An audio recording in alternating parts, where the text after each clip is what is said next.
പൂമ്പാറ്റയും മഴവിൽ ചിറകുകളും. ആ കാട്ടില് മിന്നു എന്ന് പേരുള്ള ഒരു കൊച്ചു പൂമ്പാറ്റ ജീവിച്ചിരുന്നു. മിന്നുവിന് വളരെ നല്ല മനസ്സായിരുന്നേ. പക്ഷെ അവൾക്കൊരു വിഷമം ഉണ്ടായിരുന്നു.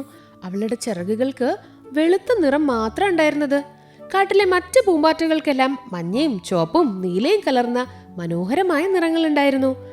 എനിക്കും അവരെ പോലെ ഭംഗിയുള്ള ചിറകുകൾ ഉണ്ടായിരുന്നെങ്കിൽ, വാനിലെ മഴവില്ലിനെ പോലെ തിളങ്ങുന്ന ചിറകുകൾ വേണമായിരുന്നു എനിക്ക്. മിന്നു എപ്പോഴും ആഗ്രഹിച്ചു. ഒരു ദിവസം ആകാശത്ത് നല്ല ഭംഗിയുള്ള ഒരു മഴവില്ല് വിരിഞ്ഞു. അത് കണ്ട് കൊതിമൂത്ത മിന്നു നേരെ മഴവില്ലിന്റെ അടുത്തേക്ക് പറക്കാൻ തുടങ്ങി. വളരെ ഉയരത്തിൽ പറന്ന് അവൾ ഒടുവിൽ മഴവില്ലിന്റെ അരികിലെത്തി. മഴവില്ലേ, മഴവില്ലേ, എനിക്ക് നിന്റെ ആ 7 നിറങ്ങൾ തരൂ. എനിക്ക് നിന്നെ പോലെ സുന്ദരിയാവാനാ. മിന്നു കെഞ്ചി പറഞ്ഞു. മിന്നുവിന്റെ നിഷ്കളങ്കത കണ്ട് മഴവില്ല് പുഞ്ചിരിച്ചു. ശരി, തരാം. പക്ഷെ ഒരു നിബന്ധനയുണ്ട്. ഈ നിറങ്ങൾ നിനക്ക് സന്തോഷം തരുമെന്ന് ഉറപ്പാണോ? മഴവില്ല് ചോദിച്ചു. അതെ അതെ, ഉറപ്പാണ്, ഉറപ്പാണ്. മിന്നു സന്തോഷത്തോടെ തുള്ളിച്ചാടി. മഴവില്ല് തന്റെ വർണ്ണങ്ങളിൽ ഒരു ഇത്തിരി മിന്നുവിന്റെ ചിറകിലേക്ക് പകർന്നു നൽകി. പെട്ടെന്ന് തന്നെ മിന്നുവിന്റെ വെളുത്ത ചിറകുകൾ വയലറ്റ്, ഇൻഡിഗോ, നീല, പച്ച, മഞ്ഞ, ഓറഞ്ച്, ചുവപ്പ് എന്നീ 7 നിറങ്ങളാൽ തിളങ്ങാൻ തുടങ്ങി. സന്തോഷത്തോടെ മിന്നു കാട്ടിലേക്ക് തിരിച്ചെത്തി. കാട്ടിലെ എല്ലാ മൃഗങ്ങളും പൂമ്പാറ്റകളും അവളെ തന്നെ നോക്കി നിന്നു. അയ്യോ, നിന്നെ കാണാൻ എന്ത് ഭംഗിയാ! എല്ലാരും അത്ഭുതപ്പെട്ടു. മിന്നുവിന്റെ സന്തോഷത്തിന് അതിരുകളില്ലായിരുന്നു. പക്ഷേ ആ സന്തോഷം അധിക നേരം നീണ്ടു നിന്നില്ല. മിന്നുവിന് പൂക്കളിലിരുന്ന് തേൻ കുടിക്കണമെന്ന് തോന്നിയേ. അവൾ ചുവന്നൊരു റോസാപ്പൂവിന്റെ അടുത്തെത്തിയപ്പോ ആ പൂവ് പേടിച്ചുപോയി. അയ്യോ, ഇത്രയും തിളങ്ങുന്ന ജീവി ഏതാ? എന്നെ ഉപദ്രവിക്കോ? പൂവ് ചിതറി മാറി. മിന്നുവിന് തേൻ കുടിക്കാൻ പറ്റിയില്ല. അപ്പോഴാണ് കാട്ടിലെ ഒരു വേട്ടക്കാരൻ പക്ഷി അങ്ങോട്ട് വന്നത്. മിന്നുവിന്റെ തിളങ്ങുന്ന മഴവിൽ ചിറകുകൾ ദൂരെ തന്നെ ആ പക്ഷിയുടെ കണ്ണിപ്പെട്ടു. പക്ഷി മിന്നുവിനെ പിടിക്കാനായി വേഗത്തിൽ പറന്നു വന്നു.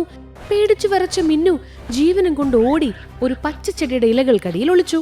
പണ്ടൊക്കെ ഈ പച്ച ഇലകൾക്കിടയിൽ ഒളിച്ചാല് വെളുത്ത ചിറകുള്ള മിന്നുവിനെ ആരും കാണില്ലായിരുന്നു. പക്ഷെ ഇപ്പോ അവളുടെ തിളങ്ങുന്ന മഴവിൽ ചിറകുകൾ ഇലകൾക്കിടയിൽ നിന്നും പുറത്തേക്ക് കാണായിരുന്നു. പക്ഷെ അവളെ ഏതാണ്ട് പിടിക്കാറായപ്പോഴേക്കും അവൾ കഷ്ടിച്ചാ രക്ഷപ്പെട്ടത്. പിന്നെ മിന്നു കരഞ്ഞു. ഈ നിറങ്ങൾ കാരണം എനിക്ക് ഒളിച്ചിരിക്കാൻ പറ്റുന്നില്ല.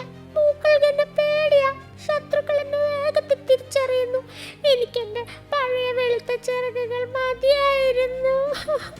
അവൾ പശ്ചാത്തപിച്ചു. അവളുടെ സങ്കടം കണ്ട് കാറ്റ് പതുക്കെ വീശി.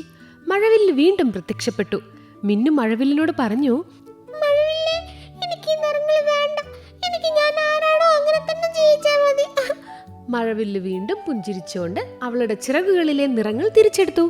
മിന്നു വീണ്ടും പഴയതുപോലെ വെളുത്ത പൂമ്പാറ്റയായി. അവൾ വേഗം പറന്ന് പച്ചച്ചെടികൾക്കിടയിലേക്ക് പോയി. പൂക്കൾ അവളെ സ്നേഹത്തോടെ സ്വീകരിച്ചു. മറ്റുള്ളവരെ പോലെ ആകാൻ ശ്രമിക്കുന്നതിനേക്കാൾ നല്ലത് നമ്മൾ നമ്മളായിട്ട് ഇരിക്കുന്നതാണല്ലേ കൂട്ടുകാരെ. അതിനുശേഷം അവൾ ഒരിക്കലും തന്റെ നിറത്തെ ചൊല്ലി സങ്കടപ്പെട്ടതേയില്ല. നമ്മൾ എങ്ങനെയുള്ളവരാണോ അതിൽ നമ്മൾ തന്നെ സന്തോഷിക്കുകയും നമ്മളെ തന്നെ സ്നേഹിക്കുകയും ചെയ്യാ. ആഡംബരങ്ങളെക്കാൾ പ്രധാനം നമ്മുടെ സുരക്ഷയും സമാധാനവുമാണ്, അല്ലേ? വെള്ളിത്തിളക്കമുള്ള കൊച്ചു സ്പൂൺ. അടുക്കളയിലെ അലമാരയില് കുറേ സ്പൂണുകൾ താമസിച്ചിരുന്നു. വലിയ തവികളും ഫോർക്കുകളും പിന്നെ തിളക്കമുള്ള ചെറിയ സ്പൂണുകളും. കൂട്ടത്തിൽ ഏറ്റവും ചെറുതായിരുന്നു നമ്മുടെ കഥയിലെ ചിന്നു സ്പൂൺ. ചിന്നുവിന് എപ്പോഴും ഒരു സങ്കടമുണ്ട്. അപ്പുകുതിര പറക്കോ? പണ്ട് ഒരു സുന്ദരമായ വനത്തില് കാറ്റുപോലെ വേഗത്തിൽ ഓടാൻ കഴിയുന്ന ഒരു ചെറിയ കുതിരക്കുട്ടി ഉണ്ടായിരുന്നു. അവന്റെ പേര് അപ്പു എന്നായിരുന്നു.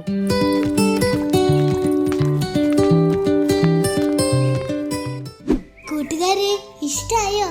എന്നാലേ ലൈക്ക് ചെയ്യണം, ഷെയർ ചെയ്യണം, സബ്സ്ക്രൈബ് ചെയ്യണം. മനോരമ ഓൺലൈൻ എൻകിഡ്.